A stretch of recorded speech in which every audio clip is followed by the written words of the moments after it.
So welcome, my name's Andrew. And I'm Tiffany. And we are the Kelleys, and you're watching the Kelleys Country Life. So even though it's windy, relatively cold today, we're expecting a frost tonight, potentially another frost tomorrow. Spring is still in the air, and 'tis the season to clean this old nasty, disgusting garden out and kind of get ready for the planting season. So we're kind of spending this a little lazy Sunday afternoon here. Thought we'd do a little workout here in the garden and bring y'all along for the journey here. A lot of y'all have requested this. We're also going to do a little bit of planting in this episode, get some potatoes in the ground. We do those kind of early. I'm going to show you some seedlings that I've already started. I need to start some more, as a matter of fact, and give y'all a little update on the hydroponic systems that we've been growing back at the house, because that's been a huge request and a lot of y'all have been asking about that. So even though we have a freezer full of vegetables still inside, this little garden did so good last year. People, y'all just don't understand how much you can grow in a small raised bed space like this, as long as you have good compost and good soil. We quit growing last year, gave tons of vegetables away, filled up a couple deep freezers. We still have carryover from last year. So I think we're going to do a little playing around this year. We have a few staple crops that we love to plant, and then we may play around with a little more bed space and try some new stuff this year. Sounds like a good idea. Yeah, we may discover a new vegetable that we like and want to grow. So y'all stay tuned. That's what this episode's all about. And this crazy dog, even though it's cold today, really is, just decided to go swimming. Ruger, you a crazy boy. I'm getting hot. You're crazy. Come on.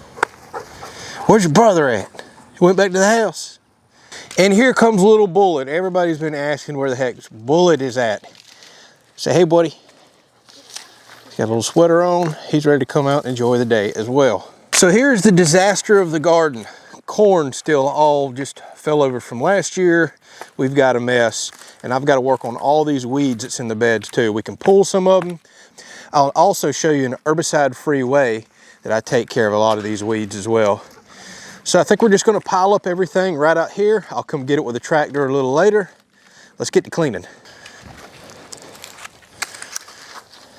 Of course, what do these two scavengers do? Start eating last year's corn and sunflowers. What the heck are you dogs doing?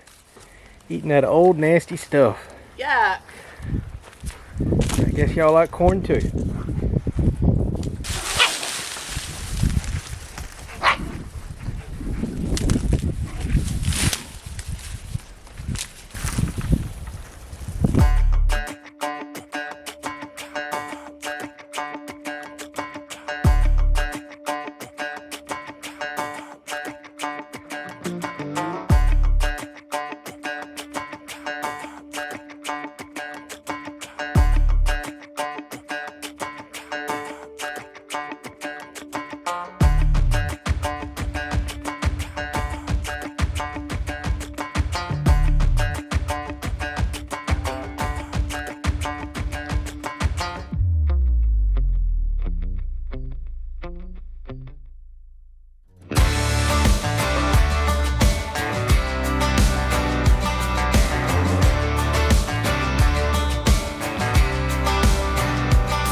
What's up, little man?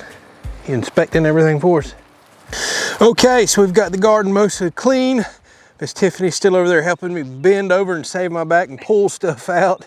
We still have a lot more work to do out here. The dogs are inspecting it, making sure it's up to their standards. So right here in this box, every year I plant potatoes. And believe it or not, over here in this liquor box of all things, we don't even drink tequila. I don't know where we got the box from. Costco, she says. All right, we have, this is last year's potatoes, y'all. I've never seen potatoes last this long. We've been storing them in our pantry, and I guess it's acted as a root cellar. So instead of throwing these out, we had a few that rotted, as you can see down here. These are red new potatoes, which is my favorite. You have some kind of white new potatoes. And these may be larger ones, or could be some russets in here. I mean, you even see a sweet potato. This is just old potatoes out of the closet. But once you start seeing them put on eyes like this, I can't believe they made it an entire year. So instead of me going to town and buying some potatoes that'll look just like this, I'll just slice a section off here, slice an eye off there, and you plant those straight in the ground. I'm gonna show you how to do that because I get questions every year from people saying you're not planting your potatoes properly. But guess what? They come up every single year. So first and foremost, the reason I use this bed is because it's nice and deep. Potatoes need plenty of room to grow out and put on the potatoes themselves. And I said I wasn't going to plant potatoes again anymore because I lose almost all of them every single year to fire ants. We are plagued with fire ants in the state, and I lose more crop to ants than anything else. But I've got a few tricks I'm going to try this year in and amongst the bed that'll be nice and safe methods, and we'll see if we can control these ants. So as far as these potatoes go, again, you just take one out, take a knife. This one's got 2 eyes on it. I cut it right in half, and I'm going to plant it just like this. And I tend to leave, well, the cut side down and usually try to position the eye upwards. Everywhere you see one of these little eyes, well, you can grow a plant out of that. Now, a lot of people will tell me, hey, you know, old wives' tale says you have to soak your potato. Some people says, no, you have to cut your potato and let it actually skin over and dry over this cut section before you plant it.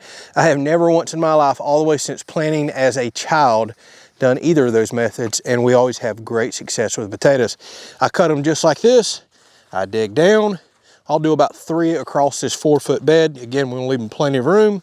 Go down about 3 to 4 inches, place them in there. That's it. I don't do anything else, and they grow perfect. The only thing I will do is water these in heavy as soon as I'm done planting. So we'll come over here about 18 or so inches away, dig down. You can cover them up. I'm gonna leave them uncovered just for a second so I can see my spacing, and I'll put a third one over there. Potatoes grow a whole lot easier than people give them credit for. A lot of times when I pull my potatoes a few months from now and you leave little ones in the bed, well, guess what? They wind up sprouting and growing whole new potato plants, but typically ours cannot make it through the heat of summer.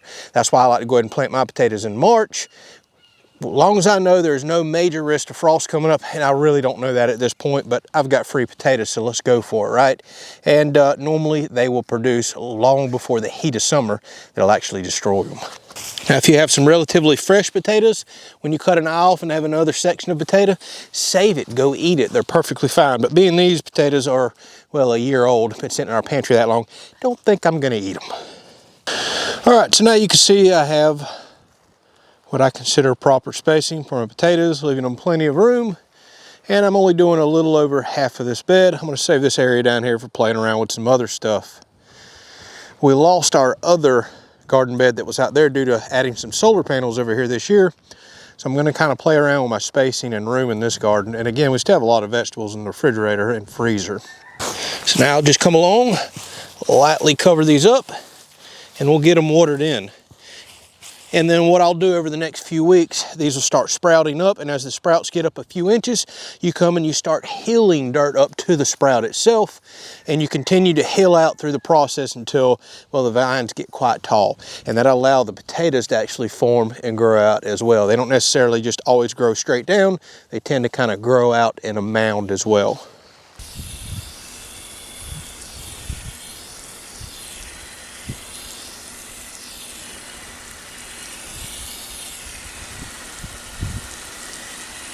Another thing worth noting, we did lose some of our blueberries this year. We lost one here, and that one died down there because we had about 5 days below freezing, including one day that we think got in the single digits with a wind chill, and it took its toll. A lot of people have asked about our citrus over there. We lost every single citrus that we had due to that cold, and I even had them covered up. All that's left is just a couple of different styles down here, but all of our limes, lemons, tangerine, everything, sadly gone. Speaking of blueberries, as you can see, these little plants that did survive are loaded. We got to make sure we don't lose them in these next few frosts that we're getting. I just picked up a couple of new blueberries from Lowe's. They are loaded, but I'm going to keep these inside the building the next few nights till we get past this frost and protect them. I've also got a few little seedlings started out here, some beans and cucumbers, more in the house, and we're about to plant some more as well. All right, so now the not so fun part. We have hand weeded and picked up the majority of the junk out of the garden, but there's still little small weeds everywhere, things that, well, you'd spend the rest of the day bent over or on your knees trying to get. Not to mention all this soil that we just disturbed, well, we've replanted small seeds and things that we couldn't see. So in about another week, you can come back out here and you'll have new weeds popping up everywhere. So the older I get, the smarter I get, and the less bending over I like to do. So I like to do a herbicide-free weeding technique called propane weedings, or weedings with flame, that I call it from time to time. So this has been pretty popular on the channel. A lot of y'all have went and purchased these from our Amazon store. But what it is, it's just a very high-powered propane burner here. I use this for starting brush fires, campfires, but mainly I use it for large sweeping of areas to, well, take care of grass and weeds. This thing throws out a heck of a propane flame that's very hard to see on camera, but all you quickly have to do is go over fresh grass or weeds. As soon as you see them barely start to wilt, move on. You can come back out here literally in 8 or 10 hours. They'll be completely browned up, and in about 2 days, the plant has withered away and turned back to dust. It is gone. It looks like you hit it 2 weeks ago with Roundup. Now, for small spot treatment of areas, these things are very hard to beat. I use a little refillable 1 pound propane cylinder here, and this is a little weed burner torch right here. It even comes with a built-in igniter. So once plants and things start coming up, I sweep in and out around my vegetable plants with this, hitting little grasses and weeds that pop up.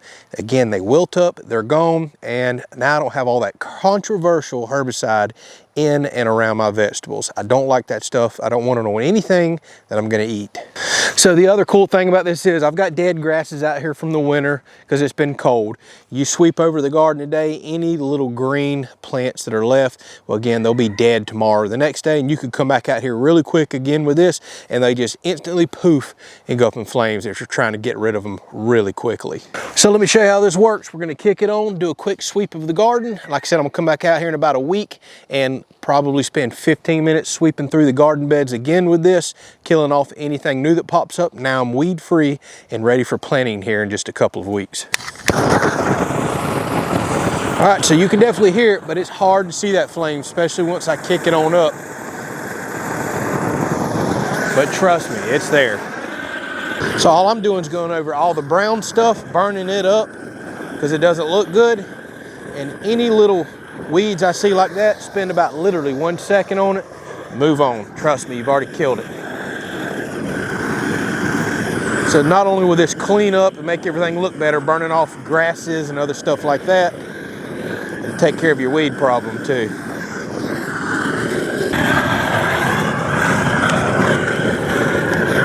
Now I know a lot of people watch this and get nervous because maybe y'all live in an area where you can't burn. This is Florida. I mean, we're subtropical here. We get tons of rain. And we actually just had a rain come through yesterday. So it's nice and safe to burn here right now.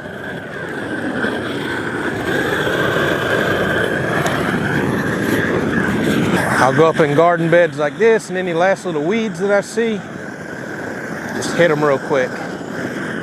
You're not in here long enough to burn the wood or anything else. Now what I desperately need is either some like weed cloth out here. I really should do that. And we typically mulch this area, which we're gonna try to make that happen next weekend. I have a chipper that we run behind our tractor. We'll try to run that out here. I've got some trees I need to cut down and literally chip and blow mulch all over the fence and make this area look nice and neat. Plus a thick bed of mulch helps keep the weeds down. Hopefully Mother Nature allows us to do that next weekend. All right, so if we step in here in our pantry of all places, everybody keeps constantly asking about these little hydroponic stations. By the way, I'll put a link in the description. I've been buying these off of Amazon. And if you're patient, I catch them on sale all the time for like 40 bucks. And I have determined they are absolutely worth it. So we've been growing peppers in here. We've already been picking banana peppers. We have bell peppers coming along back in there. Some more over here. We grow romaine lettuce, although this one's about done and it's about time to clean it out and replant. But as you can see, we're still just constantly popping lettuce off of this stuff. We got another one coming here with 2 different lettuce mixes. My little seed trays, this is what we're going to talk about here in just a second. I mean, I have got huge plants, beans, cucumbers, everything else. I've been starting seeds. down in these little greenhouse trays. They're working so well. I buy them off of Amazon too for like 20 bucks for a 6-pack. Just bought me another one of these little hydroponic stations. I have lettuce planted in here that'll be coming along. So our plan is eventually we're just going to rotate 4 of these out, plant them every couple of weeks, and lettuce, so we always have a fresh supply. All right, well, I think to wrap this episode up, we've got the garden as far along as it needs to be, other than me cutting all those aggravating posts off that look so ugly out there. By the way, if you're new to the channel, I built that garden out of a lot of tornado damaged building materials that we have, and I've yet to ever cut the post off. I need to do that soon, make it look a little better, at least for the camera and my eyes. But we're out here in my processing room in my shop. This is where I take care of vegetables. We put them in the freezers and refrigerators back there. We take care of our meat, and this is where I'm gonna start some seeds as well this year. So I've got these little seed containers I bought off of Amazon. Like I said, I think I paid 20 bucks for a 6-pack. They have little greenhouse tops, and they have little lights that go in there as well to keep heat in here, as well as give it, well, the UV light and whatever the heck else it needs to actually grow indoors. And they've been working really well inside, so I'm gonna start some seeds out here. I'm not gonna start everything just yet because I'm still not sure if we're gonna get another front with some frost, but I'm gonna go ahead and get a few things on the way. I've pulled some packets of seeds out of a non-GMO and heirloom seed kit that I have, some survival garden seeds right there. And I have saved some seeds from last year, started drying them out and kind of experimenting with saving seeds myself. I have quite a few things up here. But let's go ahead and get some pepper started. I've got some zucchini seeds saved. I don't know if they're gonna grow or not. Let's find that out, and we'll go ahead and do some fresh out of the pack seeds as well.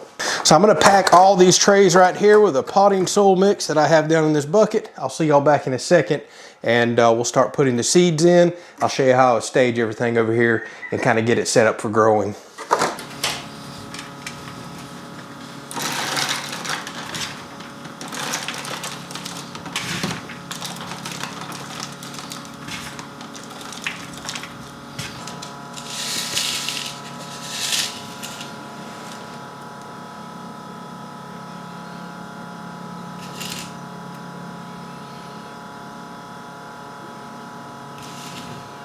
All right, so now you can see what I've done. These little seed trays come with deep dome tops, and they have a little light underneath that you can plug in. This will keep them nice and warm, even though we're supposed to get cool tonight. This should keep them well above freezing, obviously, and being in this room. You can also vent these tops or close it off, and it'll have a nice greenhouse effect in there. And I have found these work very well. All right, so the garden's clean up ready. We already have stuff planted. We're starting seeds, although not all of them just yet. It's a bit early. I'm nervous. I got caught last year with a early April frost right about Easter, and it destroyed most of my garden. So I'm going to continue to watch the weather the next few weeks to determine when we're going to start the last of the seeds and get out there and actually sow and plant the seeds in the ground itself. So next episode, Tiffany and I are going to try to get some trees down on the property, assuming Mother Nature allows us to next weekend, chip them all up. We're going to mulch the garden out, make it look nice and good. And then hopefully in a couple weeks, if the weather looks good, we'll do the final planting, kind of get everything started. We'll cut those posts off, make the garden look nice and clean like it should have always been looking. And I need to get those blueberry bushes in the ground too. So this is it. Spring is in the air, and we're officially starting gardening season. Thank you for watching. We'll catch you on the next episode.